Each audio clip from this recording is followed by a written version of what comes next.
And now, the History Podcast that's more of a classroom and less of a clever podcast, as evidenced by this introduction. Here he is, Danny Hauger. Yes, I just introduced myself. Are you that surprised, class? Really? I made the song, made the lesson, made the PowerPoint. Now I'm making the YouTube channel. Don't forget to subscribe to the Hauger History Podcast. What a smooth segue. YouTube.com, search Danny Hauger, DANNYHAUGER for free episodes. This is episode 26 of the Hauger History Podcast, preparing my 8th grade class, the class of 2017, for a test on a unit that comprises a few different chapters, but we're going to be focusing today on the age of Andrew Jackson and the steps that led to Manifest Destiny and the acceptance. Although acceptance is a weird off-the-cuff word considering it took wars and lots of violence for the acquisition of Texas and California into the United States of America, let's get started by just reviewing questions. This is just going to be a recap lesson, and you can post in comments any further questions you might have for your upcoming assessments as well on YouTube or the Hauger History Podcast on iTunes.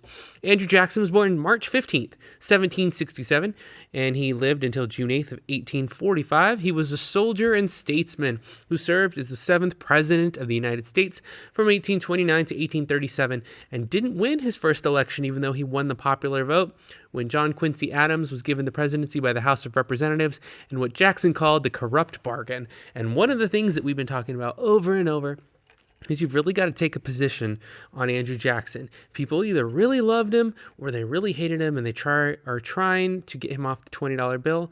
And we might see Harriet Tubman there, which in a lot of ways our class decided would be more inspirational. But so let's get started before we jump into so many things. One of the first questions you're going to see on our assessment, if you're in my class, is explain the appeal of Andrew Jackson that made him favorable to the common man. And I love it in our class where we can talk about things that tie into modern history in the 2016s and so on into the future.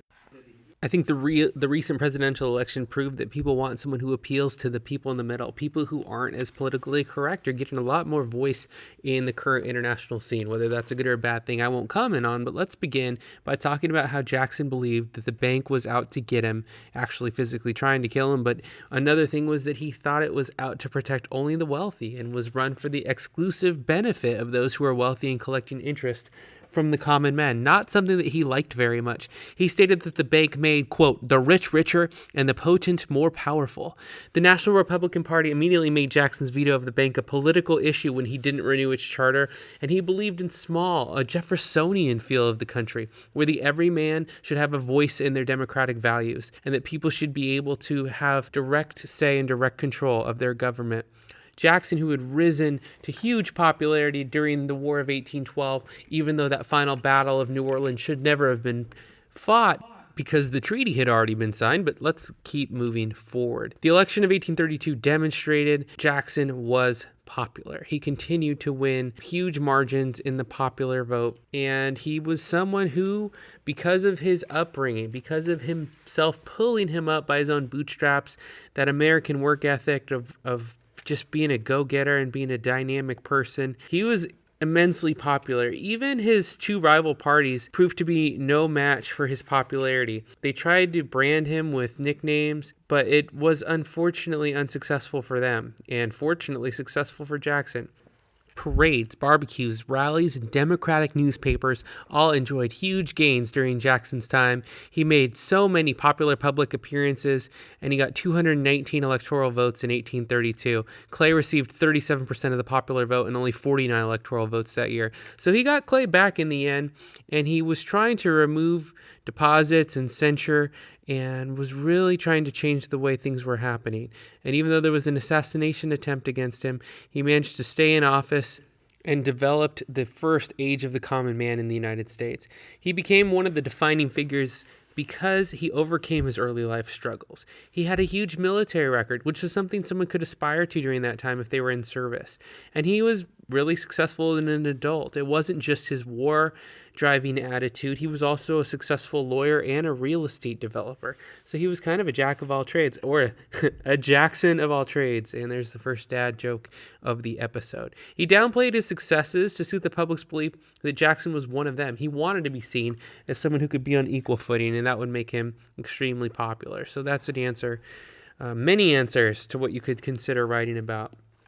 But then you get to some really unfortunate and tragic pieces of Jackson's career, like the Trail of Tears, where tens of thousands of Native Americans were marched, 1/4 of them dying, out of their homes, out of their culture, and out of the areas in which they lived, and forced to march at gunpoint or worse throughout treacherous conditions and weather onto land that meant little significance to them. That had a lot of effects. It really tore supporters and made you think like you had to make a choice about Andrew Jackson and whether you were going to be supportive of him in the future. Now, at the time, it was the beginnings of sentiment of manifest destiny, the idea that we were supposed to have the country controlled from coast to coast, and that was the will of the people, that they should continue to gain land. And Andrew Jackson was so scared that South Carolina was going to secede later over the Tariff of Abominations. The protective tariff that was established to make American goods cheaper than foreign goods ended up hurting the South a lot because it made goods a lot more expensive that had to travel down there. So New England would benefit. South Carolina threatens to secede, and Jackson threatened to physically hang up on a tree anyone that would start a civil war. So he really wanted to grow the country during his tenure. And even if you dislike, and it's understandable if you dislike the way that he did, he achieved that end that he was trying to complete. Henry Clay or Stephen F. Austin. We have a multiple choice section here where you pick the correct answer. Supported the presidential selection of John Adams over Jackson. That would be Henry Clay, who in exchange for a cabinet position threw his support after losing the election over to John Quincy Adams, who would prevail over Jackson in 1824. Historical reverberation-worthy moment. Okay, that was interesting. Reverberation just means reverb. Here's a definition for you. The spoils system. When Andrew Jackson came in, he made it so. When you became president, you brought in your cabinet, you brought in all your people. And unlike other developed nations, your cabinet stays in place and you just replace the person at the top, the president or the prime minister. But Andrew Jackson decided that to the victor goes the spoils. That was quoted by someone else, but it determined that when he went into presidency, he swept it clean. He quote unquote drained the swamp, just using modern terms again. And Andrew Jackson brought in all his friends, even though they were inexperienced, because he knew he could trust them. Andrew Jackson, just like the National Bank, he did not renew the charter. So we're just reviewing questions in order now, getting a little more rapid fire to move you a little quicker. What was Jackson's position on Native Americans in the United States? They were in the way of his occupying force, and he wanted to get further across the nation and gain ground for the United States. Jackson liked the idea that South Carolina would secede. That is false. The North and South had differing view on tariffs. Absolutely, the North benefited more from them. True or false? Jacksonian democracy meant government by the well-educated and wealthy. I just told you that Andrew Jackson was the common man, so that is not at all the case. Andrew Jackson was loved by all. False. He was extremely popular, but the people that disliked him in a big, bad way. So let's move on to some other strategies there. You can see so much more about Andrew Jackson in so many places in office. The nullification crisis, where he prevented South Carolina from leaving the nation. His foreign affairs. The French government signed a reparations treaty, and a lot happened between Russia, Turkey, Great Britain, and Siam as well.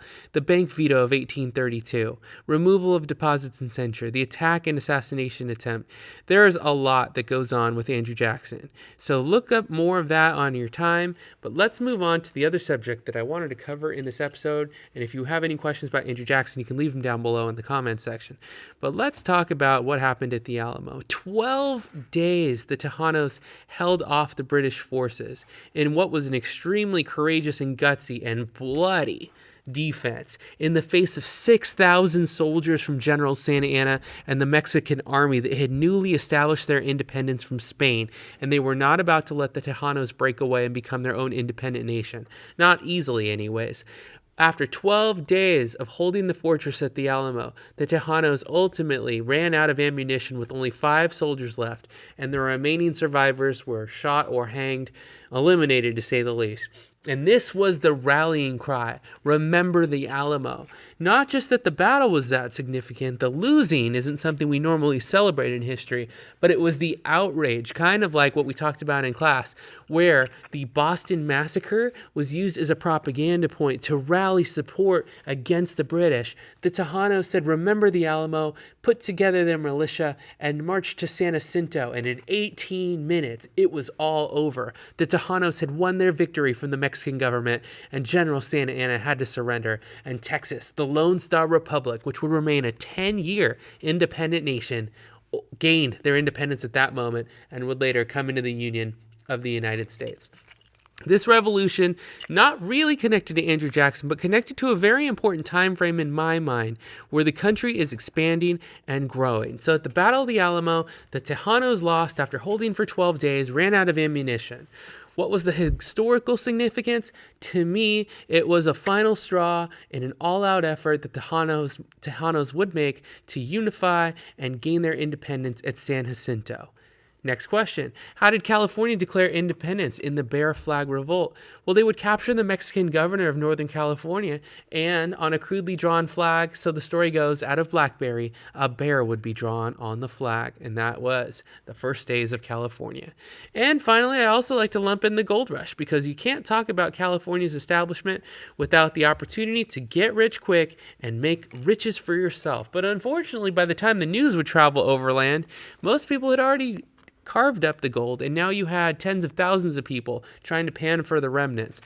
Supplies were in short order, and so was the opportunities because they had been swallowed up so quickly.